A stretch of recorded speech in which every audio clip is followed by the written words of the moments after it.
வணக்கம் and welcome to my channel. இன்னைக்கு நம்ம சேனல்ல கிராமத்து ஸ்டைல் மட்டன் குழம்பு எப்படி பண்றதுன்னு பார்க்கலாம் வாங்க.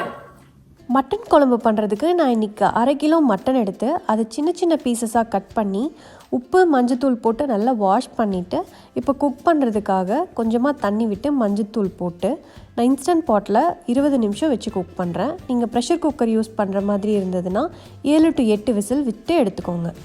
இப்போது குழம்பு பண்ணுறதுக்கு ஒரு பேன் எடுத்து அதில் தேங்காய் எண்ணெய் விட்டுருக்கேன். அதில் கொஞ்சமாக பட்டை, கிராம்பு, அப்புறம் 2 டேபிள் ஸ்பூன் மல்லி தான் இந்த குழம்புக்கு ஃப்ளேவர் கொடுக்குறதே. ஸோ கொஞ்சம் அதிகமாக இருக்க மாதிரி தெரியும், பட் கரெக்டாக இருக்கும். குழம்பு நல்ல வாசனையாக டேஸ்ட்டாக இருக்கும். அதுக்கப்புறம் 2 வரமிளகா ஆட் பண்ணியிருக்கேன். இது உங்கள் காரத்துக்கு ஏற்ற மாதிரி அட்ஜஸ்ட் பண்ணிக்கோங்க. அதுக்கப்புறம் 1/2 டீஸ்பூன் சோம்பு. இது எல்லாத்தையுமே நல்லா ஃப்ரை பண்ணிக்கோங்க வாசனை வர அளவுக்கு. கலரும் லைட்டாக சேஞ்ச் ஆகணும். இப்போ பாருங்கள், இந்த ஸ்டேஜில் கரெக்டாக இருக்குது. இப்போ நல்ல வாசனை வந்துடுச்சு. இப்போ நான் 1 கப் சின்ன சின்னதாக நறுக்கி வச்ச பெரிய வெங்காயம் ஆட் பண்ணியிருக்கேன். நீங்கள் பெரிய வெங்காயத்துக்கு பதிலாக சின்ன வெங்காயம் யூஸ் பண்ணுற மாதிரி இருந்ததுன்னா 20 to 25 சின்ன வெங்காயம் யூஸ் பண்ணிக்கோங்க. வெங்காயம் வேகிறதுக்காக உப்பு மஞ்சள் பொடியெல்லாம் போட்டு நல்லா மிக்ஸ் பண்ணி கொடுத்துட்டு நல்லா வதக்கிக்கோங்க. வெங்காயம் பாருங்கள், இந்த அளவுக்கு வதங்கினதும் நம்ம கொஞ்சமாக கருவேப்பிலையும் தக்காளியும் ஆட் பண்ணலாம். தக்காளி சும்மா பேருக்குன்னு தான் ஆட் பண்ண போகிறோம்.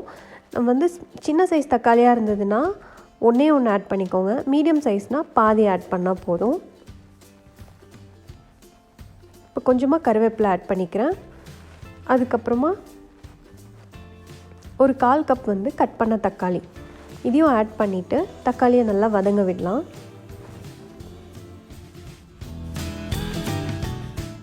இப்போ தக்காளி இந்தளவுக்கு வதங்கினதும் நம்ம 4 டேபிள் ஸ்பூன் துருவின தேங்காய் ஆட் பண்ணிக்கலாம். 4 டேபிள் ஸ்பூன் 1/4 கப் கணக்கு. ஸோ நீங்கள் 1/4 கப் தேங்காய் ஆட் பண்ணிக்கோங்க இந்த ஸ்டேஜில். இப்போ கேஸை ஆஃப் பண்ணிவிட்டு லைட்டாக ஒரு பெரட்டி கொடுத்துட்டு இது நல்லா ஆறுனதுக்கப்புறமா மிக்ஸி ஜாரில் போட்டு நல்லா நைஸாக அரைச்சி எடுத்துக்கோங்க.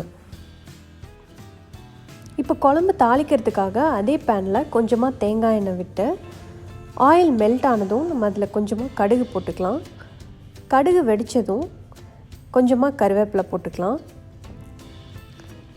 கருவேப்பிலை பொரிஞ்சதும் ஒரு 1/4 கப் நறுக்கின பெரிய வெங்காயம் இதை ஆட் பண்ணி ஒரு லைட்டாக ஒரு வதக்கிக்கோங்க. வெங்காயம் இந்தளவுக்கு வதங்கினதும் நம்ம அரைச்சி வச்ச மசாலா பேஸ்ட்டை இப்போ ஆட் பண்ணிடலாம். ப்ளஸ் மிக்சியில் ஒட்டிகிட்டு இருக்க மசாலா பேஸ்ட்டெல்லாம் வரதுக்காக கொஞ்சமாக தண்ணி விட்டு அதையும் நான் ஆட் பண்ணிக்கிறேன். ப்ளஸ் வேக வச்ச மட்டன் ப்ளஸ் அதோட தண்ணியோடு சேர்த்து அதையும் ஆட் பண்ணிக்கோங்க. இந்த மாதிரி சின்ன சின்னதாக கட் பண்ணி வச்ச தேங்காய் ஆப்ஷனல், நீங்கள் வேணும்னு ஆட் பண்ணிக்கோங்க. இதோட டேஸ்ட் ரொம்ப நல்லாயிருக்கும்.